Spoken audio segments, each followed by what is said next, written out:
Sob um céu pálido que não via chuva havia semanas, o vento carregava apenas poeira e o cheiro de algo há muito esquecido. No meio de um campo de trigo vazio, hastes já cortadas e deixadas estéreis, erguia-se uma figura amarrada a uma cruz de madeira. Não era um espantalho. Era uma mulher. Coach Merrick não acreditava em fantasmas. Mas antes, deixe nos comentários de que lugar do mundo nos escuta. Gosto de saber onde nossas histórias estão chegando. Mas, por um instante, pensou ter visto um.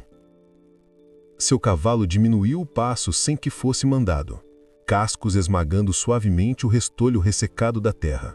Coach estreitou os olhos, levando uma mão calejada à testa como se quisesse limpar a lente da memória. A forma era humana, imóvel demais para ser apenas uma garota e estranha demais para ser uma boneca. O vestido dela, desbotado pelo sol e rasgado na barra, colava-se aos joelhos. Os braços estavam presos com corda áspera. O rosto virado, mas as pernas marcadas, firmes, como se fizessem parte da terra. Ele desmontou, botas batendo no chão com um baque de decisão. Aproximou-se devagar, não por medo, mas por respeito. O que quer que fosse, não era recente. As cordas tinham cortado fundo, o sangue já estava seco.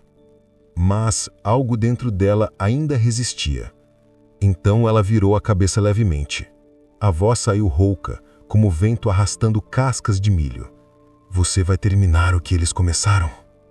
Coach não respondeu. Seu maxilar se fechou num silêncio que ele conhecia melhor que qualquer língua. Puxou a faca, não rápido, como ameaça, mas devagar, com cuidado. Mesmo assim ela estremeceu. Não me solte a não ser que fale sério. Sussurrou. Falo. A voz dele era baixa, como uma oração esquecida, mas ainda dita com fé. Cortou as cordas com ternura improvável para um homem do seu tamanho. Cada fio cedeu com um estalo. Quando os braços dela caíram, ela não desabou. Ficou de pé.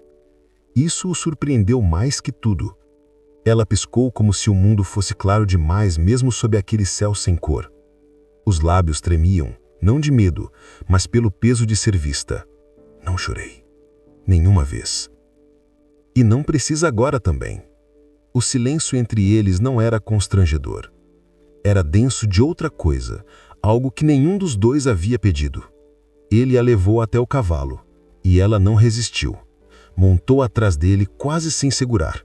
Ele sentia a respiração dela contra suas costas, como a menor, mais triste forma de confiança. Coach não perguntou de onde viera. Algumas histórias não precisam ser desenterradas para serem conhecidas.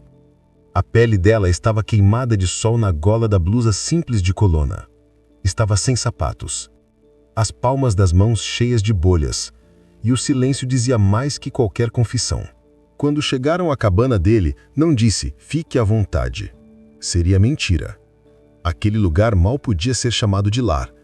Apenas um abrigo com um telhado inclinado, enfiado num vale com um fogão a lenha que chiava como se fosse desistir. Mas ele lhe ofereceu água, acendeu o fogo, e quando ela parecia orgulhosa demais para pedir comida, deixou um biscoito na mesa e se afastou. Ela comeu quando ele não olhava. Naquela noite, não dormiu na cama dele. Encolheu-se perto do fogo, braços cruzados como se ainda estivesse amarrada. Ele não perguntou o nome dela, nem ofereceu o seu. Ainda não. Não era a hora. De manhã, ela ainda estava lá. Não havia desaparecido como sonho, nem retornado à terra como fardo. Havia juntado as cinzas em um monte ordenado. Essa foi sua resposta. Ao terceiro dia, falou. Me amarraram porque eu disse não. Ele consertava a cerca. Não parou de martelar. Para quem? Um homem que cheirava a uísque e terra. Ele não olhou para ela. Ainda não. Parentes. 3 irmãos. Acharam que me traria favor para a família. Trouxe? Ela deu uma risadinha. Só me trouxe a vista dos corvos. Ele parou, segurando o martelo mais do que o necessário. Sou Coach. Mabel, disse ela, e servia-lhe bem. Simples e antigo, como algo gravado num banco de igreja. Mabel ficou. Não perguntou se podia. Não precisava. Algumas pessoas, quando sobrevivem em silêncio demais, apenas escorregam para os espaços vazios onde o amor havia costumado viver. Colt não era estranho a fantasmas. A esposa morrera no parto 6 anos antes. A criança também. Enterrou-os numa colina que ainda brotava flores silvestres sem pedir nada.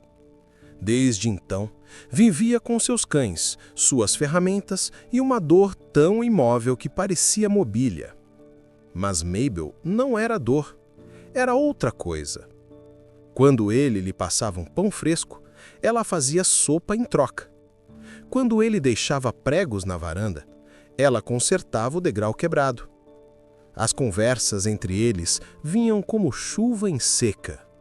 Raras, necessárias e sempre insuficientes. A cidade percebeu. Sempre percebe. Na loja, a senhora Clary perguntou alto demais. É a moça espantalho que vive com você agora, Colt? Ele não respondeu. Apenas pegou a farinha e saiu. O xerife Tolan apareceu uma semana depois, mascando o tabaco devagar. Tem certeza que quer esse tipo de mulher por perto, Merrick? O povo fala. Colt encarou além dele. O povo falou quando enterrei minha esposa também. Não fez deles certos. O xerife suspirou. Só digo, algumas brasas, se deixar queimar, pegam fogo no telhado todo. Ela não é fogo, é a fumaça depois. O xerife foi embora, sem mais palavras. Dentro, Mabel costurava o casaco dele. As mãos pararam quando ouviu a porta. Você não precisa me manter, disse ela. Posso ir. Você não me deve a liberdade, respondeu ele. Só dei um lugar para recuperar o fôlego. Ela piscou, depois assentiu. Então, talvez eu fique mais um pouco. Não falavam de amor, mas ele pairava entre eles como um cobertor quente. Cada gesto costurava outra camada. Uma noite, enquanto remendava as luvas dele, ela perguntou: Você já quis filhos? A garganta dele se apertou. Tive um, por pouco tempo. Ela largou a luva. Eu teria sido uma péssima mãe, disse. Foi o que me disseram. Quem te disse isso nunca viu o quanto você é delicada com coisas quebradas. Ela não respondeu mais nada. Mas, na manhã seguinte, cantarolava enquanto limpava o fogão. Apenas um murmúrio. Mas era a primeira música naquela casa desde a última vez que a morte passara por ela. Semanas depois, os irmãos voltaram. Não bateram. 3 deles a cavalo, botas enlamedadas, olhos cheios de crueldade herdada. O xerife ficou à distância, braços cruzados, pronto para fingir que não via. Viemos buscar a moça, disse um dos irmãos. Ela é da família. Colt estava no alpendre, chapéu baixo, rifle fora de vista. Não é. É do nosso sangue. Você não pode ficar com ela. Ela não é propriedade. Não podem levá-la. Mabel saiu, avental ainda molhado da lavagem. Ficou ao lado de Colt, não atrás dele. Vocês me deixaram para morrer, disse calma. Me envergonharam, me amarraram como piada. Que parte disso foi família? Você não vale nada.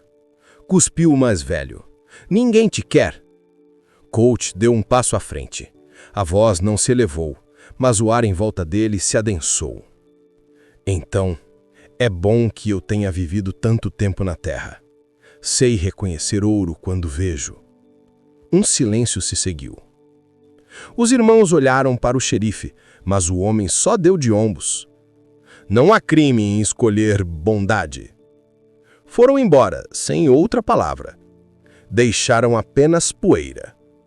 Não era justiça, mas era paz. Naquela noite, Colt gravou o nome dela na viga da varanda, ao lado do da esposa. Mabel não disse nada quando viu. Apenas passou os dedos sobre as letras, como se fossem escritura. Mais tarde, junto ao fogo, colocou a mão sobre a dele. Achei que me transformei em algo que ninguém poderia amar. sussurrou. Acho que amor é no que você se transformou. Não se beijaram, não criaram. Apenas se inclinaram um contra o outro, como raízes que finalmente encontraram solo macio suficiente para crescer.